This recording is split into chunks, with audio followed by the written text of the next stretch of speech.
Have you ever wondered how fast a lands deck can goldfish in Premodern? Well, I've set up a little scenario to show you.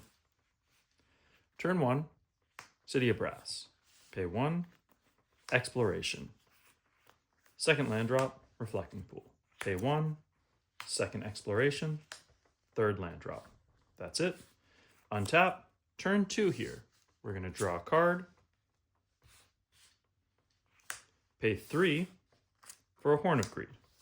We have 3 land drops. Treva's Ruin, return this, draw a card, 2 remaining land drops. Reflecting Pool, draw a card, 1 remaining land drop. Reflecting Pool, draw a card, 0 remaining land drops. Pay 2. Summer Bloom, 3 remaining land drops. Factory, draw a card, 2 remaining land drops. Undiscovered Paradise, draw a card, 1 remaining land drop. Undiscovered Paradise, draw a card, 0 remaining land drops. Tap Treva's Ruin and Mishra's Factory. Summer Bloom, 3 remaining land drops. First land drop, Treva's Ruin, return Reflecting Pool. Draw a card, 2 remaining land drops. Mishra's Factory, draw a card, 1 remaining land drop. Reflecting Pool, draw a card. 0 remaining land drops. Pay 5. Time Warp. Take an additional turn. All right.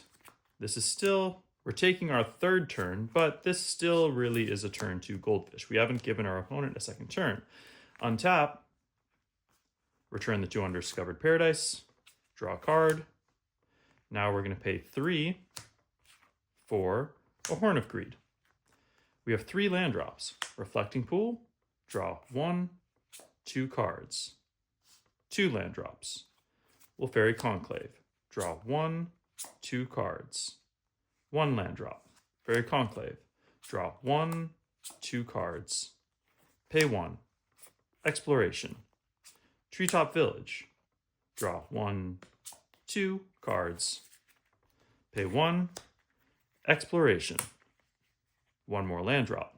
City of Brass. Draw 1, 2 cards. We're out of land drops, but we have 5 mana. We're going to pay 5. Time Warp once again. Untap. Drop return. We now have 5 land drops. Use our first land drop. We will play a Rishadan Port. Draw 2 cards. 4 remaining land drops. Mishra's Factory. Draw 2 cards. 3 remaining land drops. Wasteland. Draw 2 cards. 2 remaining land drops. Wasteland. Draw 2 cards.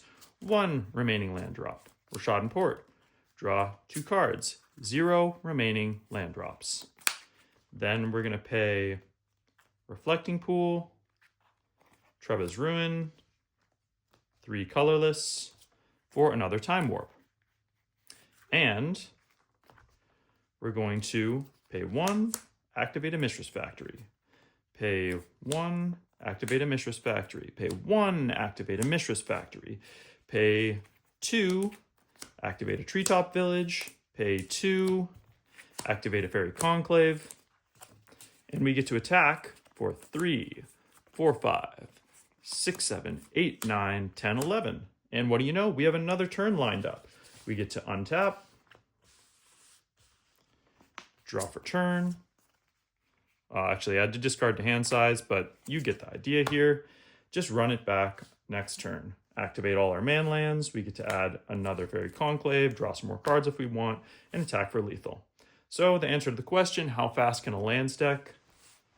Goldfish in Premodern, you can turn 2. It's a magical Christmas land, but so it goes. Still pretty sweet. Thanks for watching. I realized that on the second to last turn, I activated a Mishra's Factory that was technically summoning sick and attacked with it. However, I could have just used that Mishra's Factory to pump a different Mishra's Factory to attack on that turn, or it was overkill lethal on the next turn anyway. It doesn't change the clock, just wanted to clear that up. Thanks. Welcome to Premodern Brew Quest, Episode 3. Here's my take on lands. For this lands deck, I'm trying to maximize the value of Horn of Greed. Whenever any player plays a land, that player draws a card. We're going to try to break the parity of this with exploration. We're playing twice as many lands, drawing twice as many cards. And also with Summer Bloom, which allows us to play 3 additional lands on that turn. So when you Summer Bloom with a Horn of Greed in play, you're basically getting a Black Lotus and an Ancestral Recall. You're getting 3 land drops, which translates to 3 more mana, and translates to 3 more cards. Really powerful synergy. Especially if you can follow that up with a Time Warp, which is going to give you an extra turn to start hitting all your land drops, Alpha Explorations again, and untap all of those lands you just played, and snowball the value into winning the game with multiple extra turns and man lands. Mishra's Factory, Faerie Conclave, and Treetop Village. Those are the only win conditions. We just start snowballing extra turns and then attack with a bunch of man lands. Or occasionally, if we need a reset, we can use Upheaval. So beyond the spells we already mentioned, there's an Intuition package in this deck. This deck gets a ton of extra mana, so you can use Recoup and flash back your really powerful sorceries in the name of Summer Bloom, Time Warp, or bullets like Upheaval, or flashback bullets like Moment's Peace and Deep Analysis, which you don't even need to target with Recoup for flashback. Intuition, when you're trying to set up the win, basically, you can go into the Upheaval plan, or you can go into double Time Warp and Recoup and set up multiple extra turns pretty easily, once you have a lot of mana in play. In the mana base,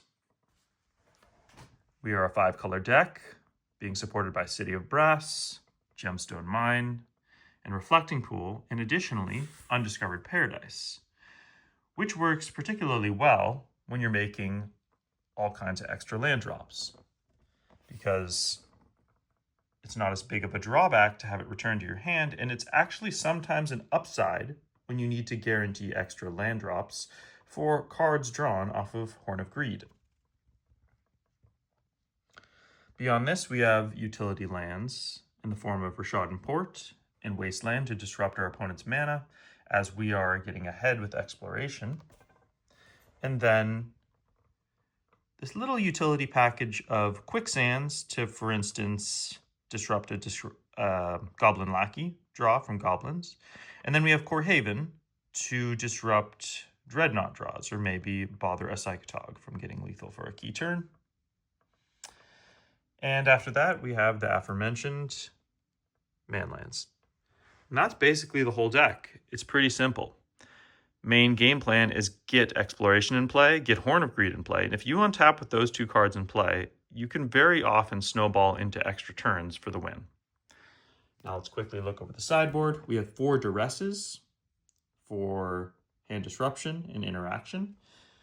Those are complemented with Cabal Therapy. And then this maybe strange looking Nether Spirit, which often can come in with the Cabal Therapies for a disruption package out of the board with Intuition, when you expect a more grindy kind of matchup.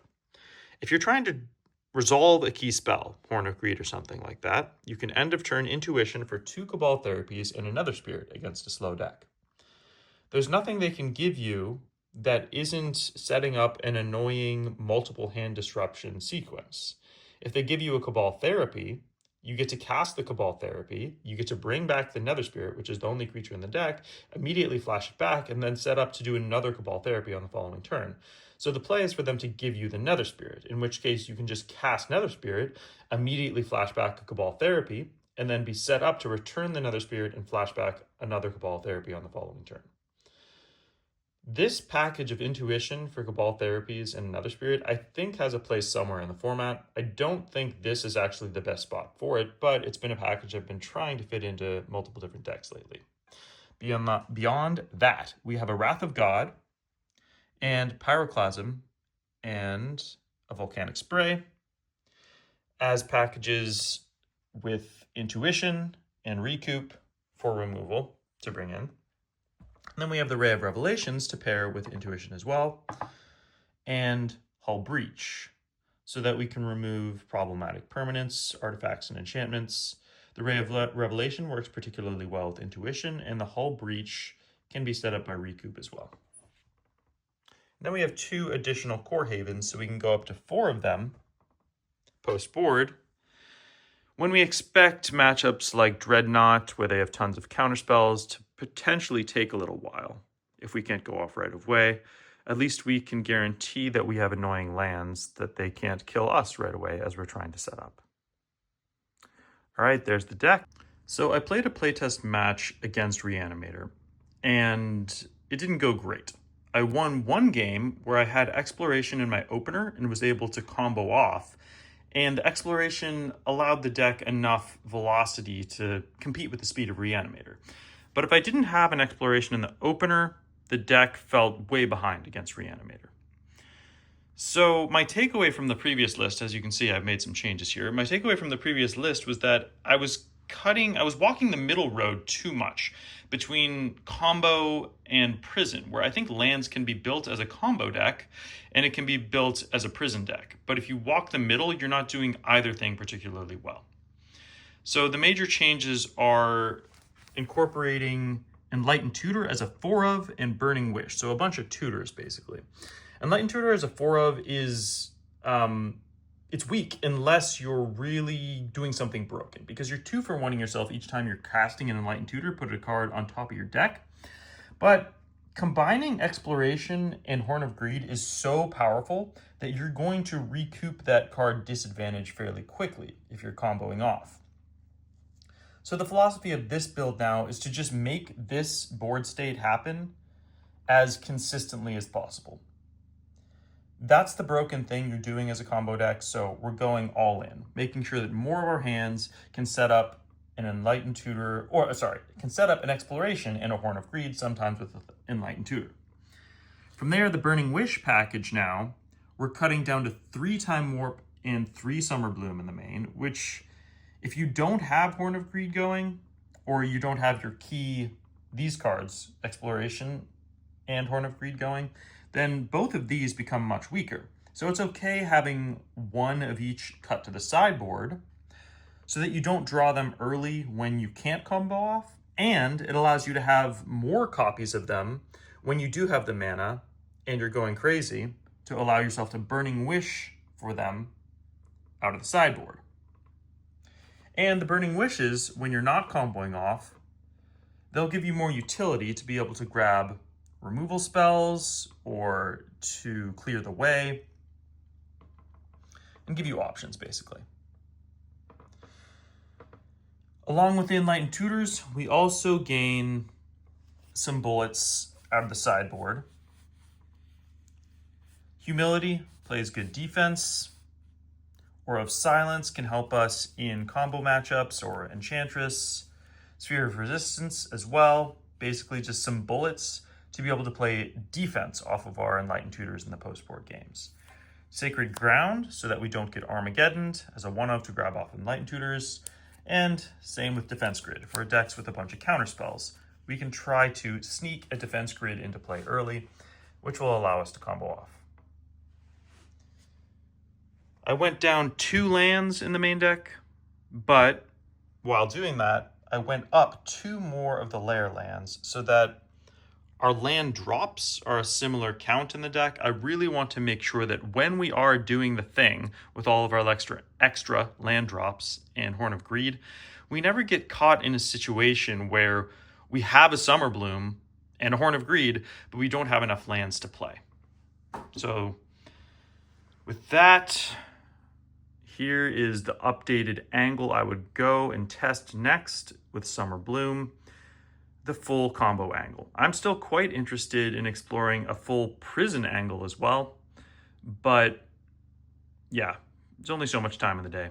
Thanks for watching. Take care.